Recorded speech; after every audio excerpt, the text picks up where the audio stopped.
स्वाद आवे ना आवे, मन लगे न लगे, बस जगने से लेकर सोने तक रट लगा दो नाम की, बस इतने से ही काम बन जाएगा। क्या हो जाएगा? अब ध्यान दें, जैसे ही नाम का स्वाद आने लग जाएगा कि नाम अखंड हो जाएगा। अब देखो,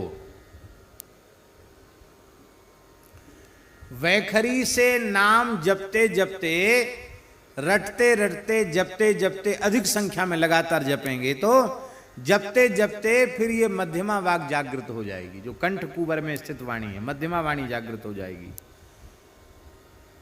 मध्यमा वाक जागृत हो जाएगी।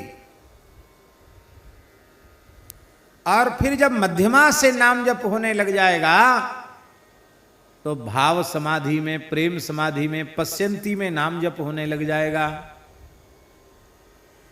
और जब परा में, परावाणी में नाम प्रतिष्ठित हो जाएगा, 4 प्रकार की वाणियां हैं, परा, पश्यंती, मध्यमा, वैखरी।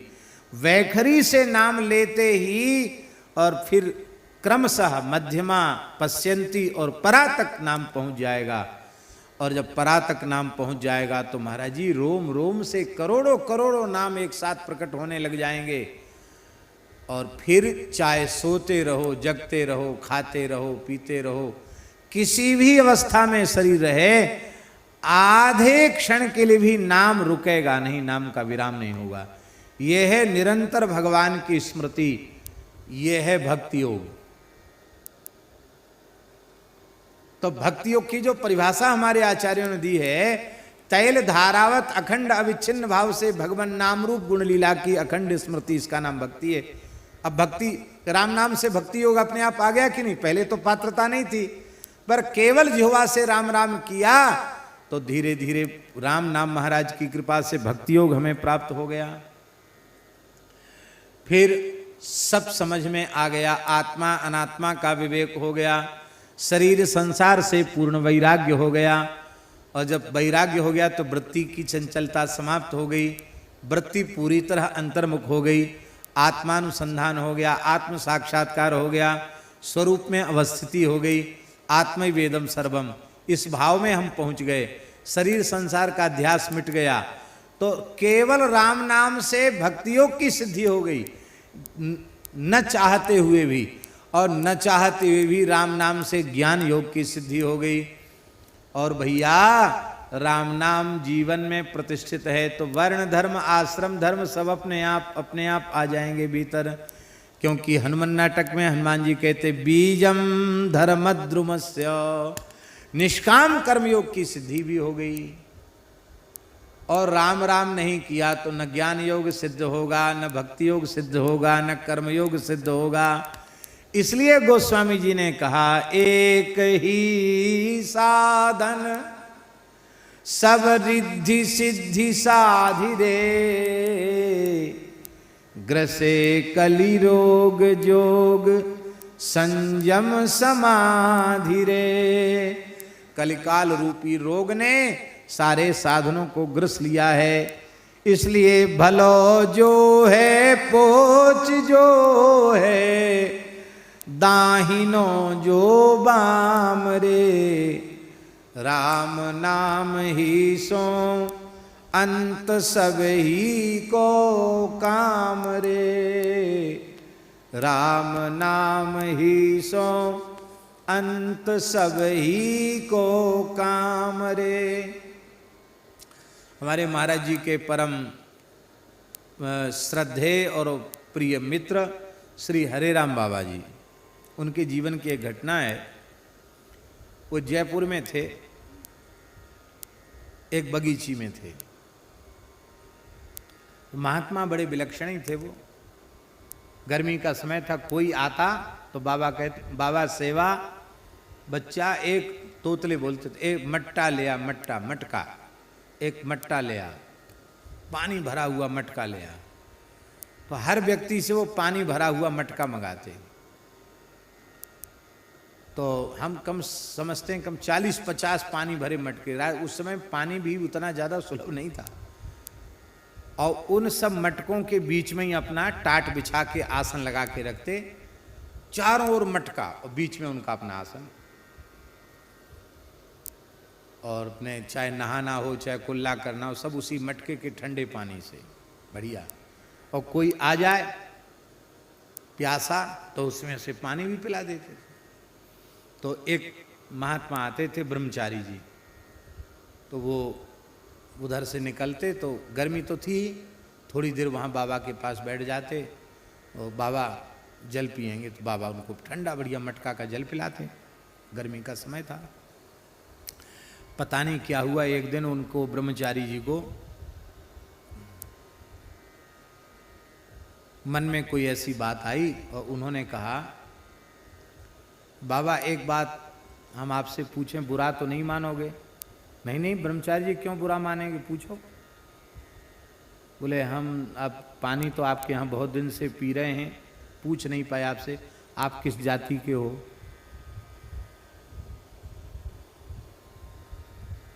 तो बाबा हंसने लगे। बाबा बोले इतने दिन तक पानी पीने के बाद जात पूछ रहे हो? देखो हम तो बहुत दिन हो गया घर परिवार छोड़े हुए, हमें ज़्यादा याद तो नहीं है, पर हमारे एक पुरखा थे, वो मोची का काम करते थे, जूता बनाने का काम करते थे। अच्छा। और एक हमारे पुरखा थे वो जुलाहे का काम करते थे। अब वो बेचारे भोले थे ब्रह्मचारी जी, तो कबीर जी का स्मरण करके तो जुलाहा बता दिया और रैदास जी का स्मरण करके चर्मकार बता दिया। ऐसी दो चार जाति गिना दी।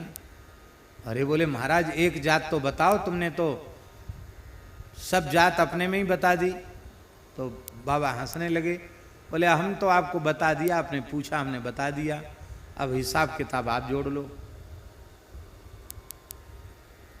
अब तो वे बहुत दुखी हो गए, कह रहे पता नहीं ये तो बिल्कुल इसकी तो जात वात का कोई ठिकाना ही नहीं है, इतना हम पवित्र रहने वाले इतने दिन तक यहाँ पानी पीते रहे, इसके पास बैठते रहे, बड़ी दुखी हो गए।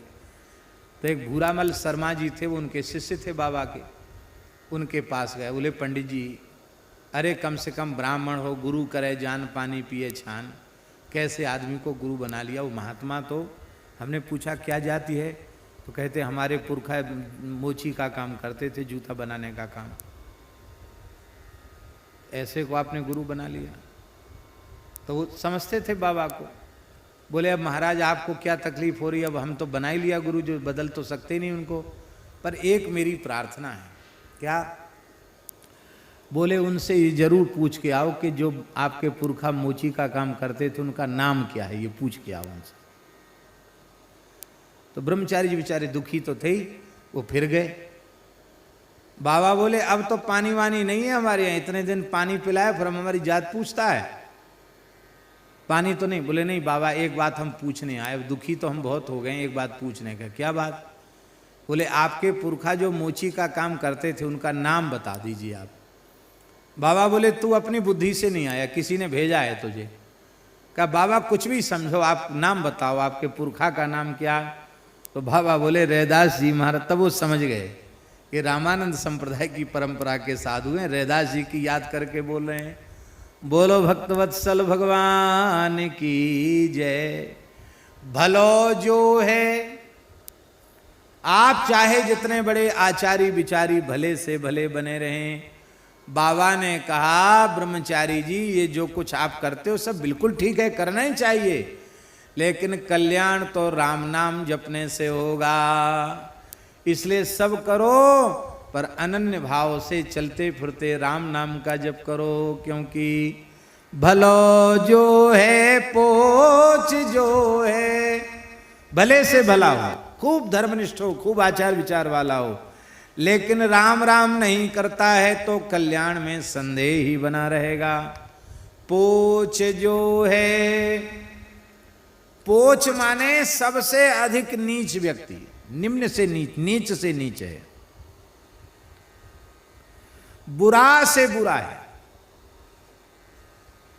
उल्टा है, सीधा है, कैसा भी है, उल्टा सीधा है, बुरे से बुरा है, अच्छे से अच्छा है, कैसा भी जीव क्यों न हो, काम तो अंत में राम नाम से ही बनेगा। राम नाम ही सो अंत सब ही को काम रे। अंत में सबका काम राम नाम से ही बनने वाला है। अरे भाई अंत में कब बनेगा? जब आज से अभी से लेना आरंभ कर दोगे तो अंत में भी राम नाम की स्मृति आएगी, नहीं तो नहीं आएगी। एक अघोरी था, अघोरी जानते ना, मसान सिद्ध करने वाले, एक अघोरी था। ओ तमाम मनुष्य की खोपड़ियां लिए हुए इधर लटकाए उधर लटकाए, हड्डियों की माला पहने, काला कपड़ा पहने, मसान जगाया हुआ कोई मसानी, सिद्ध मसानी आया और गोस्वामी तुलसीदास जी महाराज 80 घाट वाराणसी में जहाँ विराजते थे वहाँ बैठे थे। वहाँ से वो अघोरी निकला। इस तरह के सिद्ध बहुत हैं बनारस में। निकला, खप्पर हाथ में लिए था, बार बार आलक आलक आलक आलक ऐसे बोल रहा था। गोस्वामी जी आंख बंद करके बड़े प्रेम से श्री सीताराम श्री सीताराम श्री सीताराम जप रहे थे। जब उन्हें विक्षेप हुआ तो उन्होंने नेत्र खोले, वो अलग अलग चिल्लाता हुआ दिखाई पड़ा।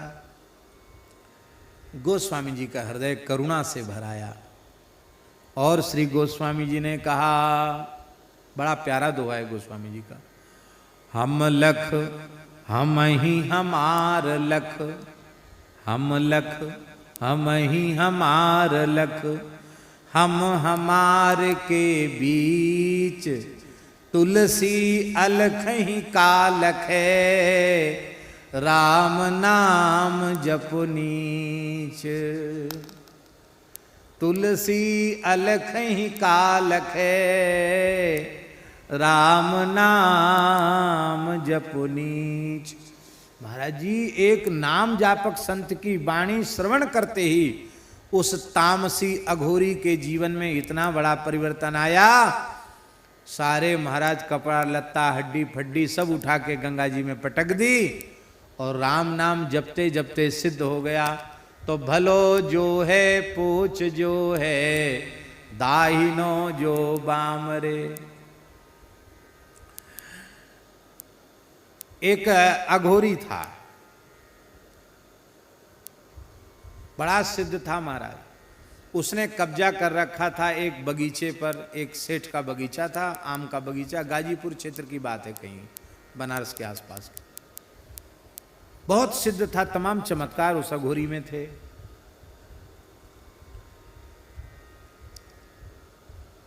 इच्छा होती तो पके हुए आम किसी को देता नहीं, डर के मारे कौन घुसता उसके यहाँ। चमत्कार बहुत थे उसके पास। हरे राम बाबा उसी के यहाँ जाके रुक गए। बोले गुरु भाई देख ऐसा है, अब रोटी वोटी कौन खाए, इतने बढ़िया बढ़िया आम टपक रहे हैं, टपका आम, गिरे हुए आम, हम तो यहीं रहेंगे गुरु भाई, और बस कुछ चाहिए नहीं तुमसे, गंगा जी का जल भर लाएंगे मटका में और बस उसी में आम ठंडे कर करके चूसते रहेंगे, राम राम करते रहेंगे। तो बाबा का उसका अघोरी का प्रेम हो गया, रह गए। बाबा बोले कि तुम मसान सिद्ध करते हो, भूत प्रेत आते? बोले हाँ आते तो हैं। तो बाबा बोले हमको दिखाओ। बोले हाँ दिखाएंगे। तो एक बार कोई ऐसी अमावस्या तिथि आई, वो मसान में कहा तो इतनी दूर बैठ के तुम देखना।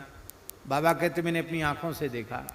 उस मसान वाले ने, सिद्ध ने क्या किया, कोई व्यक्ति मुर्दा जला के गया था, उसकी आँच थी, उस आँच में गंगा जी का जल एक मटका में भरा और उसको मुर्दा की आंच पर उसको गरम किया, उसी में थोड़ा चावल छोड़ा, उसी में गुड़ छोड़ा और मीठा भात बनाया और मंत्र बोल बोल कर जैसे पत्तल परोसता तो महाराज भयंकर भयंकर प्रेत प्रकट हो जाते, भूत प्रेत चुड़ैल आदि, और सब बैठ के खाने लग गए मीठा भात। बाबा ने आंखों से देखी भूतों की पंगत और वो सब खाने लगे और सब बड़े प्रसन्न हो रहे थे भूत वगैरह। और ये कुछ माला फेर के जपने लग गया। बाबा तो कौतुकी थे। बाबा ने सोचा कि हम भूत बन के जाए, देखें हमको पहचानता है कि नहीं। तो पास में बाबा की कोठरी थी, वहाँ सफ़ेद कपड़ा तो बाबा पहनते ही थे। तो एक सफ़ेद धोती पैर के अंगूठा से ऊपर तक ऐसे बांध के और एक बांस हाथ में पकड़ के उसमें एक धोती बांस में बांध ली और चीखते चिल्लाते हुए ऐसे करके बाबा पहुंचे। वो भजन कर रहा था, उसने देखा, वो तो डर गया, इकट्ठे डर गया कि वो कोई प्रेत है। तो उसने मंत्र प्रयोग किए, लेकिन वो बाबा के ऊपर कहाँ है कुछ चलने वाला। बाबा तो पहुंच गए, तो बोले कि कौन हो तुम? मैं प्रेतराज हूं, इस श्मशान का मालिक हूं। तुमने सबको खिलाया, मेरा अपमान किया। बोले अब तुम खा लो। सबका जूठा खाऊंगा मैं? अब मैं ये मीठा भात नहीं खाऊंगा, तुझे ही कच्चा चबा जाऊंगा। ऐसे करके बाबा ने बांस हिलाया, वो महाराज भगा। बाबा पीछे से भगे, उसके दौड़े, मारा नहीं बाबा ने, बांस जोर का पटका बगल में, बेहोश होके गिर गया। तो बाबा उसको उठा के लाए, उसकी कोठरी तक उठा के लाए, बगीचे तक। थोड़ी देर में होश आया, बाबा ने अपना वेशभूषा उतार दी। बोले क्या हुआ गुरु भाई? अरे बोले जीवन में ऐसा कभी नहीं हुआ जो आज हुआ। ऐसा डबल प्रेत आया, ब्रह्म राक्षस आया, कोई मंत्र कोई तंत्र कोई चला ही नहीं उसके ऊपर। वो तो कैसे मेरे प्राण बच गए, पता नहीं कौन हमको यहाँ उठा के लाया महाराज। बाबा बोले वो प्रेत व्रेत कोई दूसरा नहीं था, हम ही आए थे। मैंने कहा असली प्रेत तो आगे, कि नकली प्रेत आवे, देख तो पहचानता कि नहीं पहचानता है। तो बहुत जोर से हंसा वो। बोले आपने ऐसा क्यों किया? बाबा बोले देखो, भूत प्रेत की सेवा करते हो, मरोगे तो भूत प्रेत बन जाओगे। अब लोगों को ये तंत्र मंत्र मारण मोहन उच्चाटन करते, ये सब छोड़ दो, अब राम राम करो। महाराज उसका जीवन बदल गया, वो राम राम जपने लग गया। बोले हाँ अब समझ में आ गई बाबा, राम राम करेंगे। कहीं चले जाओ भैया, अंत में काम तो राम नाम से बनेगा। हम ये नहीं कहते कि अघोर पंथ में अघोरी भी एक से एक सिद्ध होते हैं, पर उनके वह आचरण सबके लिए अनुकरणीय नहीं है। एक किनाराम बाबा नाम के महान सिद्ध थे बनारस में, अघोर आचार्य श्री कनाराम बाबा, बड़े सिद्ध पुरुष थे। वो महाराज वेशभूषा से अघोरी थे, पर वे भगवान श्री राम के अनन्य भक्त थे, निरंतर राम नाम का जप करते रहते थे। गंगा जी के पास जाते, मां भूख लगी है भिक्षा लाओ, जैसी कहते सोई कोई न कोई मुर्दा बहता हुआ दिखाई पड़ता, तो कूद जाते गंगा जी में और तैरते रहते, मुर्दा को पकड़ के दांत से नोच के खाते रहते उसी को, मुर्दे को। काशी महाराज घूम रहे थे, दिखाई पड़ गए, हे राजा बच्चा प्रसाद लेगा, ले प्रसाद। इतना लोथड़ा निकाल के फेंका। अब इतने बड़े सिद्ध मना करें तो क्या करें, कैसे करें? ऐसे ही उन्होंने अपना दुपट्टा किया, तो पूरा दुपट्टा मेवा मिश्री अखरोट बादाम हरी हरी इलायची इस सब से भर गया पूरा दुपट्टा। ऐसे सिद्ध थे महाराज। एक जगह उन्होंने मंदिर बनाया किनाराम बाबा ने, हनुमान जी का मंदिर, अभी भी है वो, बनारस के आसपास की बात। तो महात्मा लोग जानते हैं हनुमान जी का मंदिर कैसे बनाते। एक चबूतरा बना दिया, हनुमान जी रख दिए, महावीरी लगा दी, फिर कोई भगत आएगा तो फिर वो दीवाल उठवा देगा, कोई भगत आएगा तो छत डलवा देगा, ऐसी कोई किवाड़ लगा देगा, ऐसे धीरे धीरे मंदिर बन जाता। महात्माओं के ऐसे काम होते हैं। तो दीवाल तो उठ गई, पटाव के लिए मिस्त्री आ गए, लेकिन जिस व्यक्ति ने पत्थर और गाटर लकड़ी देने के लिए कहा था वो व्यक्ति आया ही नहीं। मजदूर बोले बाबा हमारा तो दिन बेकार हो गया। बाबा बोले कोई बात नहीं, गैया के गोबर के कंडा तो हैं, छाया करनी, हनुमान जी को छाया कर देते हैं। तो ऐसी पुरानी धुरानी लकड़ी उस पर बिछवा दी और ऊपर से कंडों से उसकी छत कंडों से छाया कर दी। बोले तुम्हारा काम हो गया, मजदूरी ले और जाओ। अरे बोले महाराज पानी बरसेगा, सब कंडा गर जाएंगे, इससे थोड़ी कुछ पानी रुकेगा। अच्छा वो नहीं रुकेगा।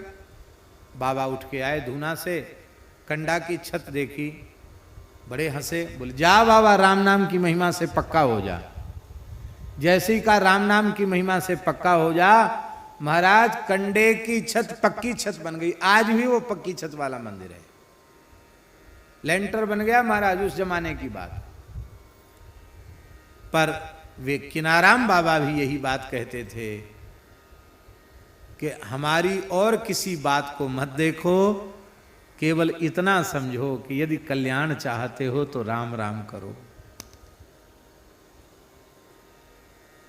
धन्य है भारतवर्ष की पवित्र परंपरा, जहां मरने के बाद भी लोग कीर्तन करते, राम नाम सत्य है, गोपाल नाम सत्य है, सत्य बोलो गत्य है, क्योंकि राम नाम ही सो अंत सब ही को काम रे।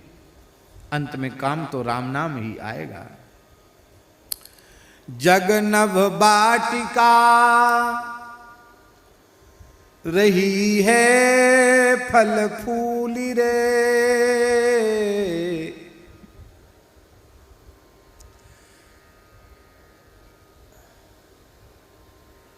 ये संसार का जो चाकचिक्य है ना, चमक दमक आकर्षण, ये कैसा है? ये नभ वाटिका के समान है, खपुष्प के समान है, आकाश पुष्प के समान है। जग नभ वाटिका, आकाश में बगीचा लगा सकते हो आप?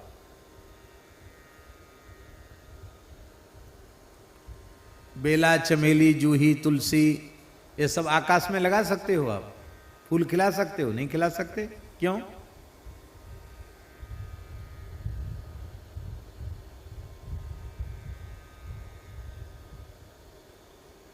गोस्वामी जी ने उदाहरण दिया है, राम भजन बिन मिटही की कामा, थल विहीन तरु कबहू की जामा।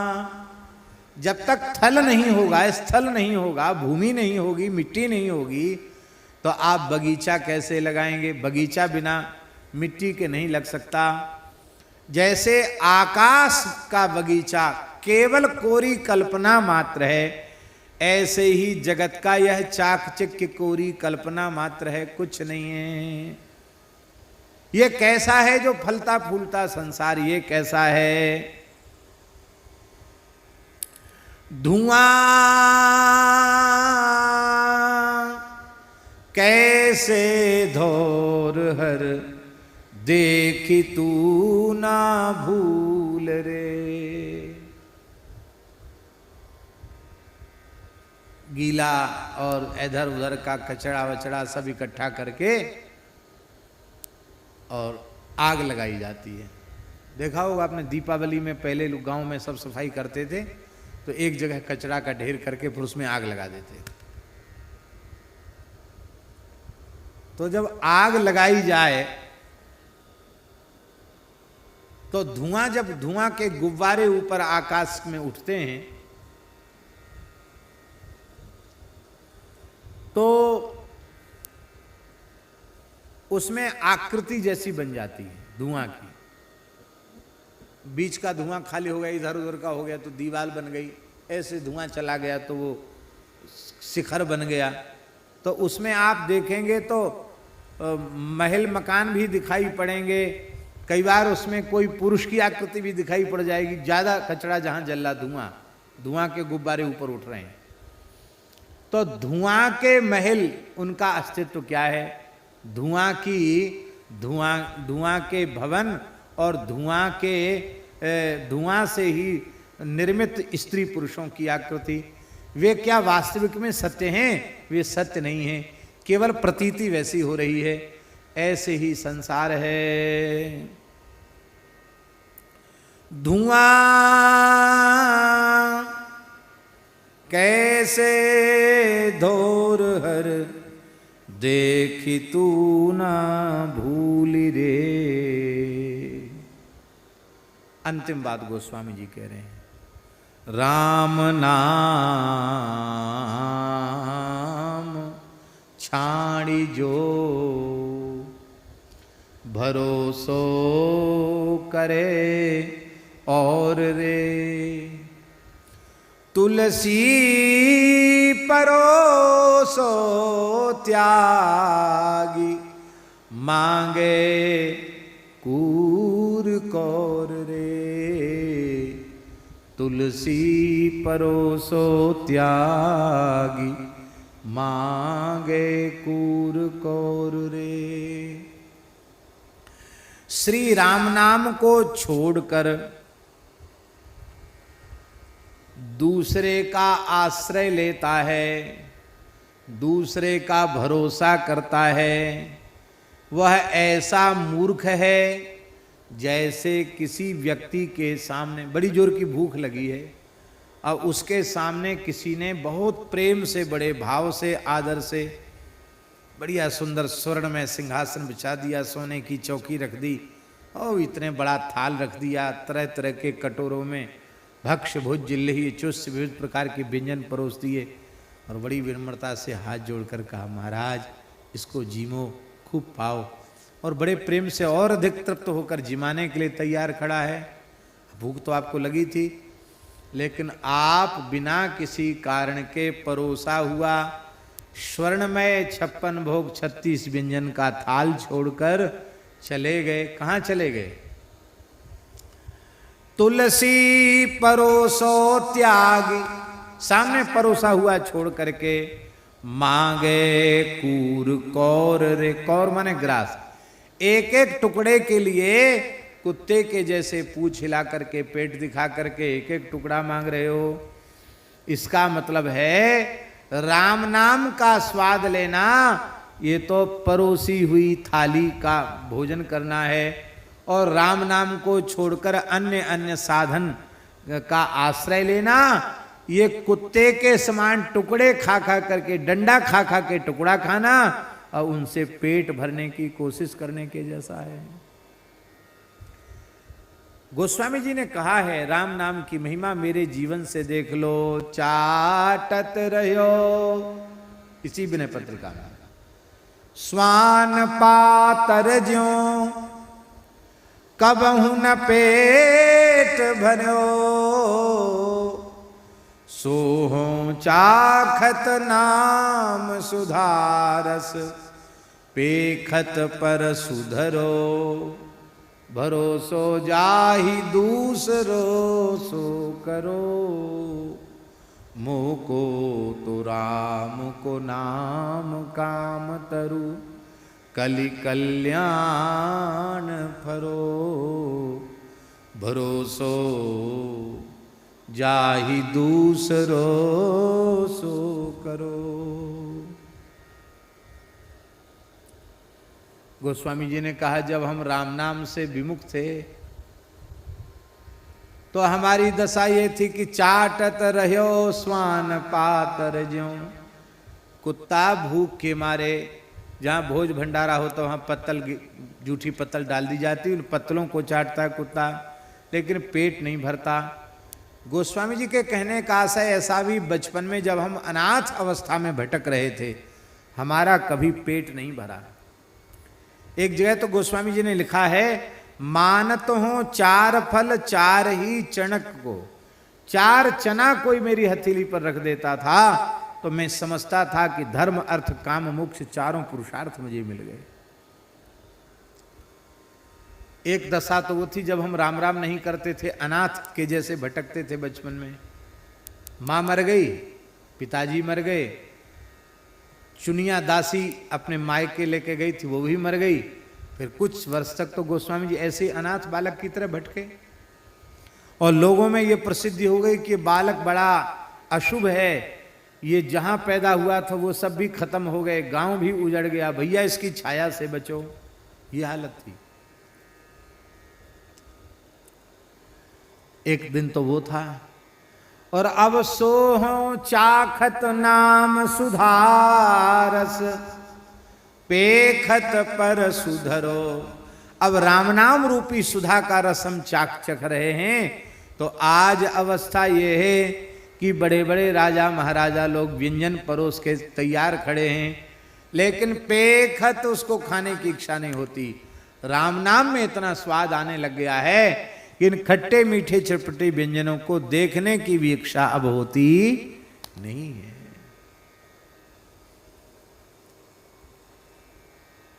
इसलिए भैया अनन्य भाव से श्री राम नाम का आश्रय लो। श्री राम जय राम जय जय राम श्री राम, जय राम जय जय राम, श्री राम जय राम, जय जय राम, श्री राम जय राम, जय जय राम, श्री राम जय राम, जय जय राम, श्री राम जय राम, जय जय राम, श्री राम जय राम, जय जय राम, श्री राम जय राम, जय जय